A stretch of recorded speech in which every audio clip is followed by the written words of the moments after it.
ผู้ที่มีสติดำรงตนด้วยสมาธิผู้ที่มีสติดำรงตนด้วยความอดทนผู้ที่มีสติดำรงตนด้วยวิริยะภาคเพียร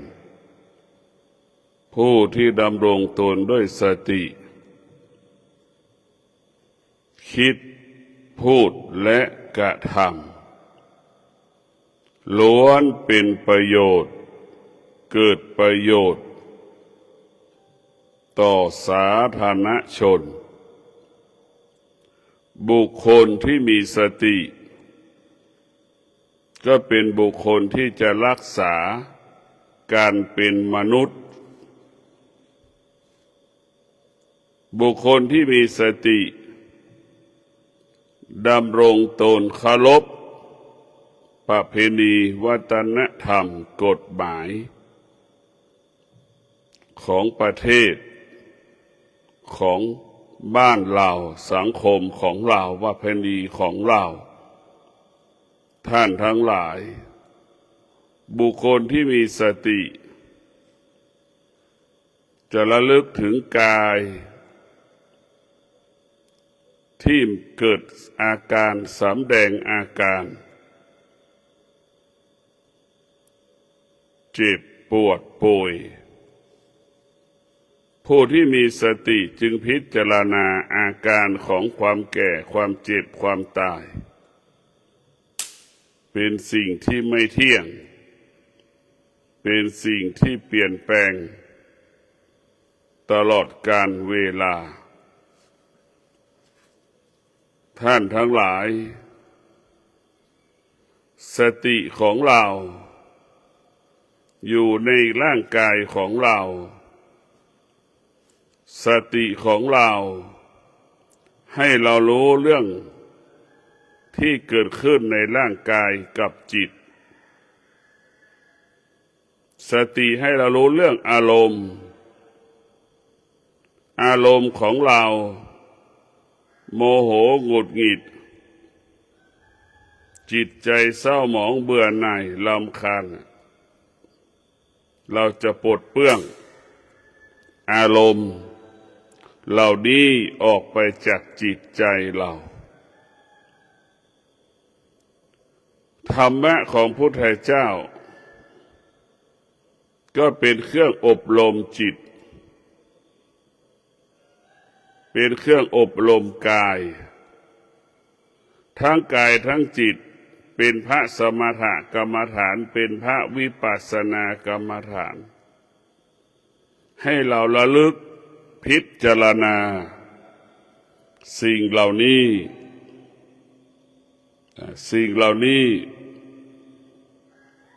ให้เกิดปัญญาธรรมะของพุทธเจ้าบอกสอนให้เราดำเนินชีวิตให้เรามีวิถีคิดดำรงตนด้วยศีลทั้ง5 ข้อความสงบสุขจึงเกิดขึ้นกับชีวิตของเราการปฏิบัติธรรมก็เพื่อระงับเพื่อยุติอารมณ์ก็คือความคิดสิ่งที่ตอบสนองสิ่งที่ไม่ตอบสนองสิ่งที่จิตมันต้องการอารมณ์ความรู้สึกที่มันครอบงำจิตใจของเรา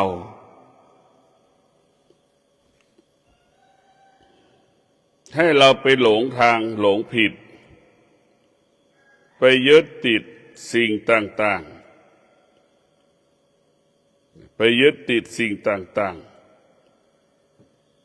เพราะฉะนั้นพวกเราทั้งหลายเมื่อเราไปยึดติดแล้วเราก็จะเป็นทุกข์ ความทุกข์เป็นสิ่งที่มนุษย์ไม่ต้องการและไม่ปรารถนา มนุษย์ทั้งหลายจึงกลัวความทุกข์แต่มนุษย์ก็เป็นผู้สร้างความทุกข์ให้กับตัวเราเองทั้งที่เรากลัวความทุกข์ทั้งที่เกลียดความทุกข์แต่ก็อยู่กับความทุกข์เกลียดความทุกข์ก็อยู่กับความทุกข์ทุกลมหายใจเรากลัวความทุกข์ก็ยังสร้างความทุกข์ให้กับตัวเองเป็นประจำทุกลมหายใจมันตรงกันข้ามกันหมดมันก็บ่งบอกว่าเราไม่เห็นทุกข์หรือเราไม่รู้เรื่องทุกข์จิตมันเป็นจิตที่ไม่รู้เมื่อจิตเป็นจิตไม่รู้จิตจึงยึดติดเมื่อยึดติดจึงเป็นเหตุให้เกิดความทุกข์ทั้งสิ้นเราไม่ต้องการความทุกข์แต่เราสร้างความทุกข์นี่มันขัดแย้งกันไหมเราเกลียดความทุกข์แต่เราก็อยู่กับความทุกข์เราไม่เคยเอาความทุกข์ไปทิ้งเลยถ้าความยึดทุกข์มีเป็นขยะเราไม่เคยเอาไปทิ้งเลยเรากลับหวงมันคิดว่าความทุกข์เป็นทองคำเราถึงอยู่กับมันทุกวันทุกวันไม่มีวันไหนมันไม่ทุกข์ใจเราเข้าใจผิดว่าความทุกข์เป็นทองคำจึงไม่กล้าเอาความไปทิ้งความทุกข์เพราะมันไม่รู้มันทิ้งความทุกข์ไม่ได้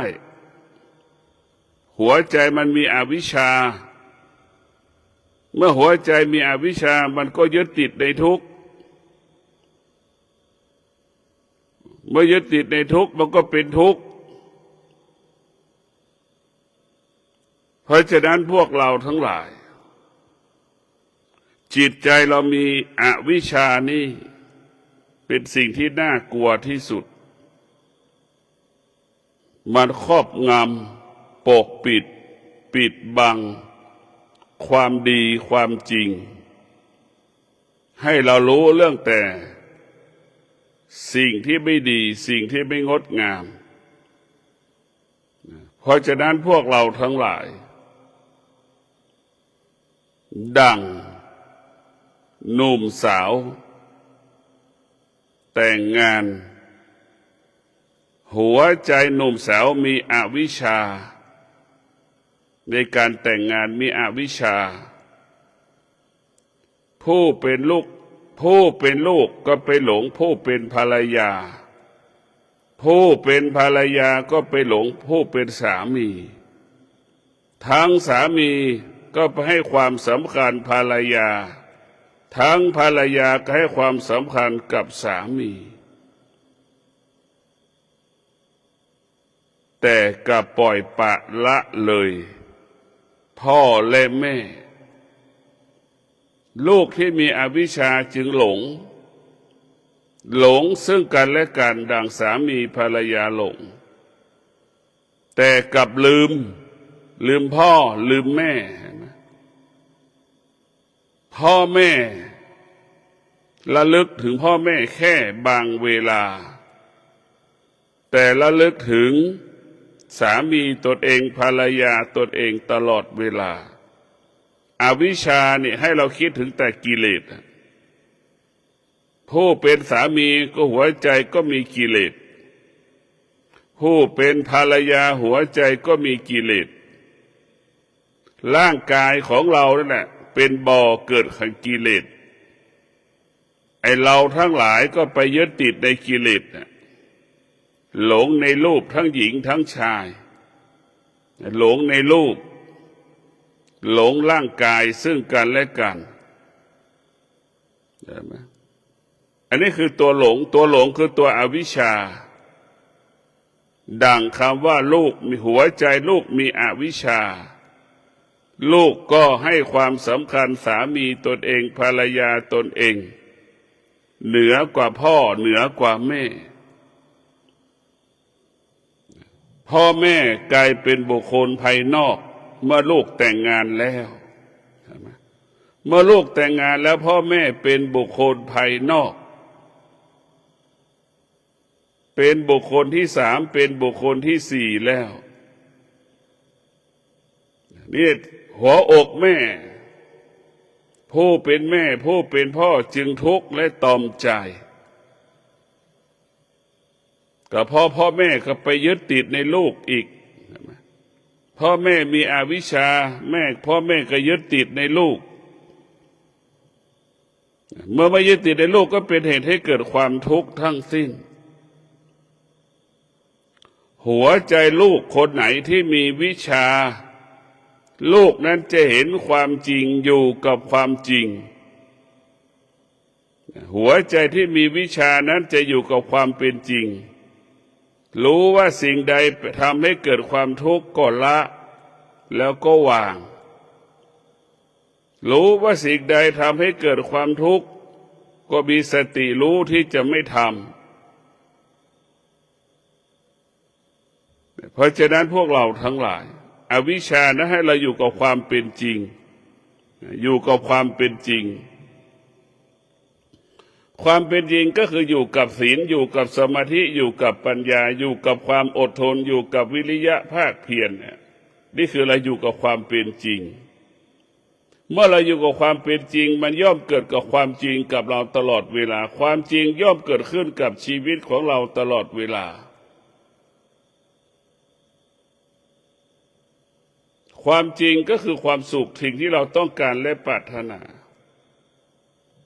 เมื่อเรามีวิชาเราจะอยู่กับความจริงอยู่กับศีลอยู่กับสมาธิอยู่กับปัญญาอยู่กับความอดทนอยู่กับวิริยะภาคเพียรมันมีความสุขเมื่อเราอยู่กับศีลสมาธิปัญญาอยู่กับความอดทนอยู่กับวิริยะภาคเพียรคิดสำเร็จพูดสำเร็จกระทำการใดๆสำเร็จก็เพราะความจริงก็คือความสำเร็จสิ่งที่เราต้องการความสำเร็จก็คือความสุข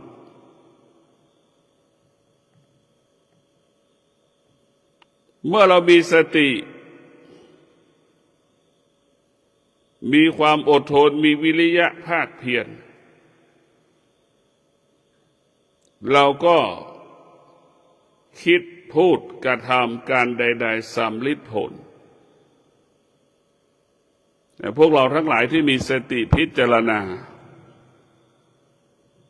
หัวใจของลูกมีสติรู้ก็จะรู้ความจริงแม่เป็นสมบัติของเราความจริงคือพ่อเป็นสมบัติของเราเราไม่อาจเอาพ่อไปทิ้งที่ไหนได้เราไม่อาจทิ้งแม่ได้ความจริงมาอยู่ในใจเราตลอดเวลาแต่เรากลับไปหลงสามีของเราเป็นของนอกกายภรรยาของเราก็เป็นของนอกกายเวลาหย่าร้างสามีเป็นใครเห็นไหมจบแล้วภรรยาเป็นใครก็จบแล้วเห็นอยู่ทุกวันสัมผัสอยู่ทุกวันนะมั้ยมันก็บ่งบอกว่าสิ่งที่เราควรดูแลคือพ่อกับแม่ไม่ใช่สามีไม่ใช่ภรรยาลูกที่มีสติมันก็จะบอกให้เรารู้เราจะให้ความสำคัญพ่อแม่ของเราดังสามีภรรยาของเราแต่ส่วนมากเราให้ความสำคัญสามีภรรยาของเราเหนือกว่าพ่อแม่ของเราขาดสติมันขาดสติมันก็มีแต่อวิชชาครอบงำจิตใจอวิชชาก็เป็นของสิ่งที่มันมืดเหมือนกลางคืนมันมองไม่เห็นเราคิดว่ามันใช่แล้วมันก็ไม่ใช่เห็นไหมมันจะเป็นเช่นนั้นเป็นแบบนั้นพวกเราทั้งหลายกลับมาสนใจใส่ใจเลี้ยงดูบิดามารดาเป็นเรื่องใหญ่เพราะว่าบิดามารดาเสียเวลากับเรามานานแล้วลำบากกับเรามานานแล้วทุกข์ยากกับเรามานานแล้วยามที่ท่านชราภาพ เราควรให้ความสำคัญเหนือกว่าสามีของเราเหนือภรรยาของเราเราต้องกลับมาสนใจใส่ใจความเป็นอยู่ของบิดามารดาเครื่องอุปโภคเครื่องบริโภคให้ครบทุกอย่างถึงแม้เราไม่มีปัจจัยสี่ไม่มีเงินเราก็เอาร่างกายของเรานี่แหละปฏิบัติบูชาทำงานบ้านกวาดบ้านถูบ้าน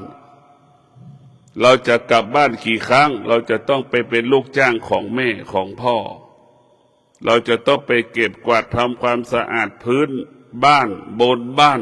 จัดระเบียบใหม่ให้พ่อให้แม่นี่แหละคือการปฏิบัติบูชา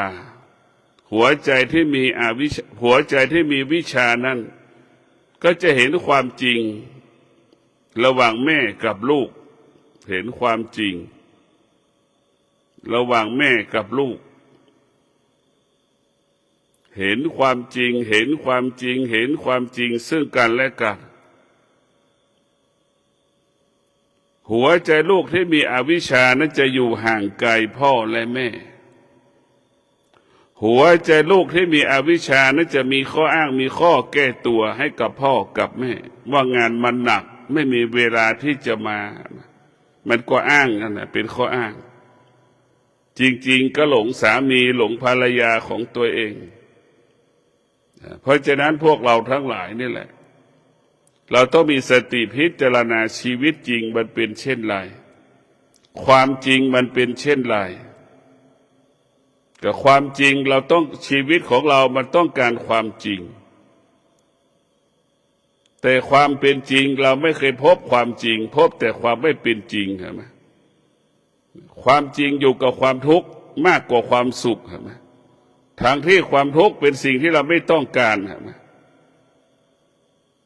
จนถึงที่สุดความทุกข์กลายเป็นเพื่อนที่รักของเราเห็นไหมความทุกข์กลายเป็นเพื่อนที่รักของเราทั้งที่ความทุกข์เป็นสิ่งที่เราไม่ต้องการเราไม่มีปัญญาที่จะเอาไปทิ้งไม่มีปัญญาที่จะเอาย้ายความทุกข์ออกจากชีวิตของเราได้และนี่แหละคืออวิชชาก็จะเป็นเช่นนี้ถ้าหัวใจมีวิชานั้นก็จะเกิดคำว่าความสุขมีแต่ความสุขหายใจเข้าก็สุขหายใจออกก็สุขโล่งสบายกายสบายใจนั่นแหละหัวใจที่มีวิชาก็อยู่กับปัจจุบันอยู่กับปัจจุบันรู้อยู่กับลมหายใจเข้ารู้อยู่กับลมหายใจออกอยู่กับลมหายใจเข้าอยู่กับลมหายใจออกเท่าเราอยู่กับพ่อกับแม่เท่าเรากับอยู่กับพระพุทธเจ้าเท่าเรากับอยู่ครูบาอาจารย์เมื่อเราอยู่กับลมหายใจแล้วนี่เหมือนเราอยู่กับแม่มันเกิดความสุขแบบนั้นแหละเหมือนเราอยู่กับพระพุทธเจ้ามีความสุขแบบนั้นแหละเหมือนเราอยู่กับครูอาจารย์นั่นแหละเรามีความสุขแบบนั้นแหละเพราะฉะนั้นพวกเราทั้งหลายเราจะแก้ไขความคิดอันเนื่องด้วยประเพณีวัฒนธรรมที่มันฝังลึกอยู่ในดวงจิตเราดังเช่นความทุกข์เป็นสิ่งที่เราไม่ต้องการใช่ไหมแต่เราก็อยู่กับความทุกข์ทั้งวันความทุกข์เป็นสิ่งที่เราไม่พึงปรารถนาแต่มันก็เกิดความทุกข์กับพวกเราทุกวันใช่ไหมนั่นได้มาขัดแย้งกับความเป็นจริงทุกๆประการถ้าเราไม่สร้างปัญญาจิตเราไม่เกิดปัญญาเราก็จะยึดติดหลงทางสิ่งอื่นๆเหนือกว่าชีวิตตนเองพวกเราทั้งหลายหลักคิดของพระพุทธเจ้าก็ให้พวกเรานั้นดำรงตน ด้วยศีลสมาธิปัญญาเสมอกันทุกคนเสมอกันตลอดเวลาเมื่อเราดำรงตนด้วยศีลเนี่ยเท่ากับเรารักษาการเป็นมนุษย์เท่ากับเรารักษาการเป็นพ่อเป็นแม่เท่ากับเรารักษาเป็นลูกเท่ากับเรารักษาการเป็นสามีภรรยาเท่ากับเรารักษาการเป็นลูกของพ่อของแม่เท่ากับรักษาการเป็นพ่อแม่ที่ดีของลูกนี่คือการดำรงตนด้วยศีลเนี่ยชีวิตเราต้องประกอบไปด้วยศีลทุกลมหายใจเราคิด10 ครั้งความคิดต้องประกอบไปด้วยศีลทั้ง5 ข้อความจริงเรียกว่าคิด10 ครั้งประกอบไปด้วยศีล50 ครั้งล้นเป็นความจริงนี่แหละคือธรรมะพุทธเจ้าจะบังคับเลยให้เรามีอยู่กับความเป็นจริงมันจะบังคับให้เรารู้เช่นระหว่างแม่พ่อกับสามีกับภรรยาอันไหนสำคัญให้จะบอกให้เรารู้แบบนั้นเมื่อเรารู้แบบนี้แล้วเราจะเป็นต้องอยู่เหนือมันรู้อะไรรู้อวิชชาก็ให้เราอยู่เหนืออวิชชาเมื่ออวิชชามาหลอกล่อจิตของเราก็มีสติรู้เท่าทันอวิชชาอันเป็นความโลภก็ดีความโกรธก็ดีความหลงก็ดีเราจะอยู่เหนือมันเราจะไม่ตกอยู่ใต้อำนาจมันพวกเราต้องพิจารณาเราจะอยู่เหนือมันเราจะไม่ตกอยู่ใต้อำนาจมันนี่เรารู้เท่าทันมันสติเปรียบเสมือนพระพุทธเจ้าจิตของเราเปรียบเสมือนผู้ฟังธรรมพระพุทธเจ้าเมื่อสติอบรมจิตหรือจิตได้รับการอบรมจิตนั้นเป็นจิตผู้รู้เมื่อจิตเป็นผู้รู้จิตก็รู้ว่าสิ่งที่เรารู้มันไม่เที่ยงใช่ไหมเมื่อจิตเราเป็นผู้รู้จิตเราก็อยู่เหนือสิ่งที่เรารู้เมื่อจิตเราเป็นจิตของผู้รู้จิตนั้นจะบังคับให้เราดำรงตนด้วยศีลสมาธิปัญญาเมื่อจิตเป็นผู้รู้จิตมันจะบังคับให้เราสละทานสละปัจจัย4เป็นทานสละปัจจัย4เป็นทานทุกวัน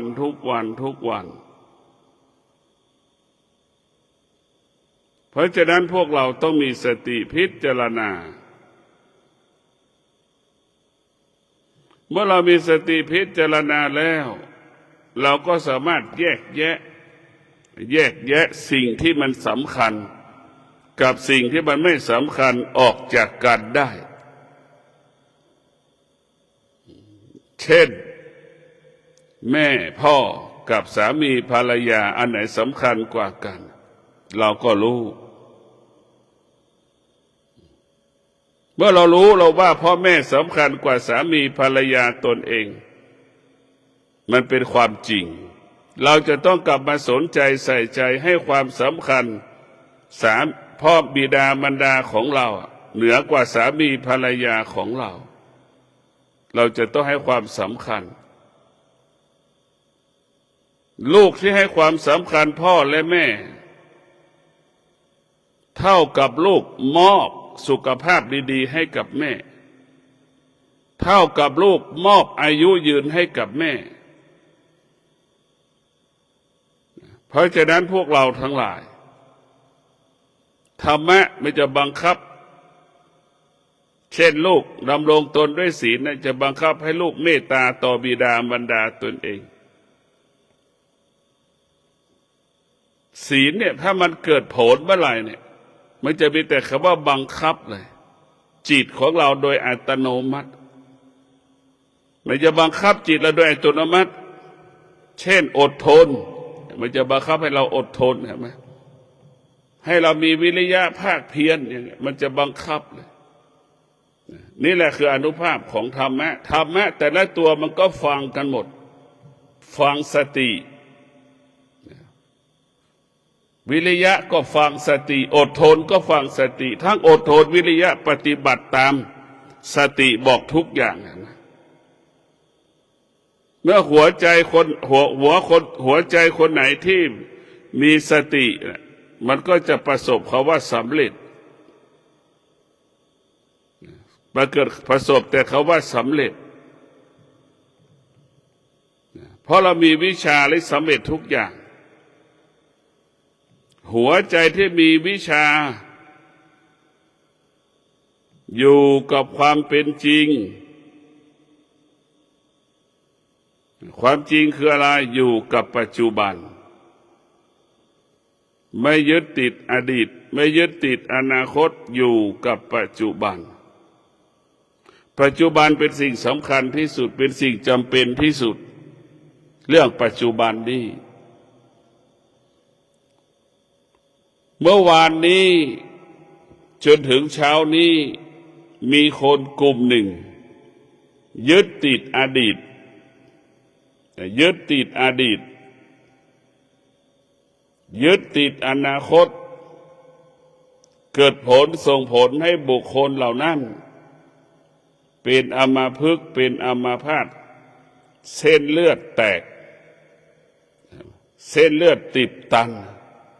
หัวใจล้มเหลวนั่นแหละอันนี้แหละคืออานุภาพที่เราอยู่กับอดีตกับอนาคตมันจะบังคับให้เรานั่นทุกข์เกิดความทุกข์มันจะเป็นจริงก็เรื่องอดีตเราก็ละมันไปเช่นเมื่อวานนี่แล้วเป็นเรื่องอดีตแล้วสุขใจก็เรื่องเมื่อวานทุกข์ใจก็เรื่องเมื่อวานเราไม่ควรนำมาเป็นเหตุเพราะมันเป็นเรื่องอดีตอยู่มีสติอยู่กับปัจจุบันดีที่สุดมีสติอยู่กับปัจจุบันกินแค่อิ่มนอนแค่หลับมีชีวิตดำเนินอยู่ได้แล้วก็ปลอดภัยแต่ละวันนี่คือสุดประเสริฐของมนุษย์เป็นสิ่งที่มีค่า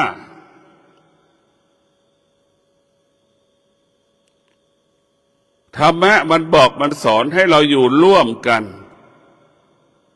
เช่นครอบครัวให้อยู่ร่วมกันหัวหน้าครอบครัวหรือคนในครอบครัวต้องรู้จักให้ความเคารพและให้เกียรติซึ่งกันและกันรู้จักบทบาทและหน้าที่ทุกวันนี้มันไม่รู้จักหน้าที่ของตนเองแม่ก็ไม่รู้จักหน้าที่ของตนเองแม่ก็ทำหน้าที่ตัวเองไม่ครบสมบูรณ์บริบูรณ์คือไม่รู้จักหน้าที่เมื่อเราขาดสติหรือไม่มีธรรมะเราจะไม่รู้จักหน้าที่ดังผู้หญิงที่อยู่ในบ้านหนึ่งเป็นภรรยาของสามีอันที่สองเป็นแม่ของลูกเห็นไหมนี่คือมีสติเราจะรู้แบบนี้พอออกจากบ้านก็มีสติรู้ไปเป็นลูกจ้างของบริษัทมีหน้าที่เป็นผู้บริหารของบริษัทไม่มีสติรู้จักตัวเองและดำรงตัวเองได้ถูกต้องชอบธรรมส่วนแม่ขาดสติหัวใจแม่มีอวิชชาครอบงำจิตใจแม่จึงเป็นลูกจ้างของลูกทุกวันนี้แม่เป็นลูกจ้างของลูกหมดลูกทุกคนก็มีหัวใจที่มีอวิชชาลูกกลายเป็นนายจ้างของแม่หมดเห็นไหมแม่กลายเป็นลูกจ้างของลูกเพราะแม่ทำทุกอย่างให้กับลูกตนเองเห็นไหมนั่นแหละคือเป็นลูกจ้าง ลูกทุกคนกลับไม่ทำงานให้กับแม่ลูกกลายเป็นนายจ้างของแม่ฮะมันผิดไหมพิจารณาดูอวิชชามันจะเป็นเช่นนี้แหละเห็นผิดเป็นถูกเห็นถูกเป็นเห็นผิดเป็นถูกเห็นสิ่งที่เป็นอธรรมเห็นไหมเป็นธรรมเห็นไหมเข้าใจแบบนั้นแหละเป้าหมายของแม่ก็อยากให้ลูกมั่นคง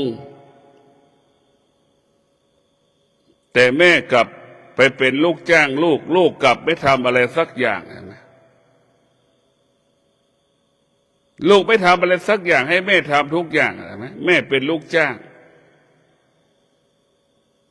ลูกกลับเป็นนายจ้างของแม่ที่แม่ทุกข์ที่แม่ลำบากเพราะแม่เป็นลูกจ้างของลูกนี่แหละ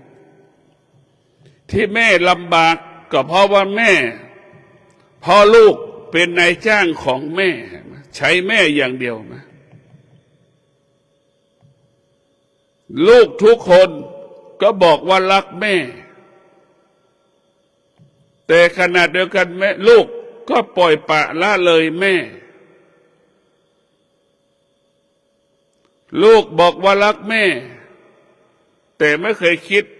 รับช่วยเหลือรับภาระการงานในบ้านของพ่อแม่อันนี้คือเป็นแค่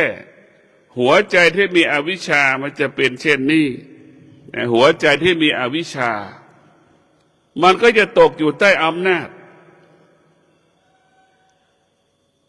ความโลภความโกรธความหลงผิดตลอดการเวลามันจะตกอยู่ใต้อำนาจเป้าหมายของพระพุทธเจ้าให้จิตเราเป็นจิตของผู้รู้จิตของผู้รู้ก็รู้ว่าพ่อแม่เป็นหลักให้กับลูกให้กำเนิดชีวิตลูกถือว่าแม่เป็นบุคคลสำคัญเหนือกว่าสามีภรรยาตนเองที่เรามีสามีภรรยาทุกวันได้เพราะแม่ถ้าคิดได้อย่างนี้ก็ดีนะลูกคิดไม่ได้ส่วนมากเรามีกินมีใช้ทุกวันได้เพราะพ่อแม่ถ้าลูกจำนวนมากคิดได้อย่างนี้มันก็ดีส่วนมากมันก็คิดไม่ได้อีกเพราะฉะนั้นพวกเราทั้งหลายแม่ให้กำเนิดชีวิตเราสิ่งที่มีอยู่บนโลกใบนี้เนี่ยเป็นสมบัติของลูกทั้งนั้นสิ่งที่มีอยู่บนโลกนี่คือสมบัติของลูกคนไหนที่มีความสามารถลูกคนนั้นก็สามารถครอบครองสมบัติที่มีอยู่บนโลกนี้ได้ลูกคนไหนที่ไม่มีความสามารถไม่สามารถครอบครองทรัพย์สมบัติที่มีอยู่บนโลกนี้ได้ลูกที่ไม่มีความสามารถคือลูกที่มีอวิชชาขาดความอดทนขาดวิริยะภาคเพียรจึงไม่มีทรัพย์ไม่มีสมบัติก็มีลูกจำนวนหนึ่งของเงินแม่ใช้ตลอดเวลาเห็นไหมลูกที่มีอวิชชาพึ่งพ่อแม่จนตายสร้างภาระสร้างปัญหาให้พ่อแม่ทำให้พ่อแม่อึดอัดใจอยู่ตลอดเวลาอันนี้แหละหัวใจลูกที่มีอวิชชาเป็นเช่นนี้หัวใจลูกที่มีวิชานั้นก็จะแบ่งเบาภาระพ่อแม่ช่วยเหลือพ่อแม่เกื้อกูลพ่อแม่นั่นคือลูกที่มีวิชาอยู่กับความจริงเห็นความจริงว่าพ่อแม่เป็นความจริงของลูกให้พวกเราทั้งหลายได้ฝึกฝนอบรมจิตของเราสำคัญที่สุดเราจะทำยังไงให้จิตของเราเป็นจิตผู้รู้เมื่อจิตของเราเป็นจิตผู้รู้ดังคำว่าจิตเป็นผู้รู้จิตจะไม่ยึดติดสิ่งที่จิตรู้จิตเป็นผู้รู้จิตจะอยู่เหนือสิ่งที่จิตรู้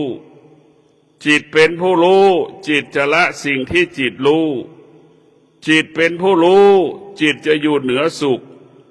อยู่เหนือทุกลมหายใจจิตเป็นผู้รู้จิตจึงรู้ว่าสุขทุกข์เป็นอนิจจังทุกขังอนัตตาจิตเป็นผู้รู้จิตจะไม่ยึดติดในสุขในทุกข์ที่มันเกิดจิตเป็นผู้รู้จิตจะละสุขละทุกข์ที่มันสำแดงอาการจิตเป็นผู้รู้จึงอยู่เหนือความว่าสุขกับทุกข์จิตเป็นผู้รู้ว่าสุขทุกข์คงสภาพเดิมไม่ได้แปรปรวนตลอดเวลาจิตเป็นผู้รู้ว่าสุขทุกข์ควบคุมไม่ได้จิตเป็นผู้รู้ว่าธรรมเหนือธรรมจิตเป็นผู้รู้ว่าธรรมเหนือโลกจิตเป็นผู้รู้ว่าธรรมควบคุมมนุษย์และสัตว์จิตเป็นผู้รู้เพื่อไม่ให้รู้จิตเป็นผู้รู้เพื่อไม่ให้รู้เพื่อไม่ให้ยึดติดสิ่งที่รู้ขอความสุขสวัสดีจงเกิดแก่ท่านทั้งหลายมีสติรู้ไม่ยึดติดในสิ่งที่เรารู้จิตเราอิสระเหมือนนกบินกลางอากาศขอเจริญพร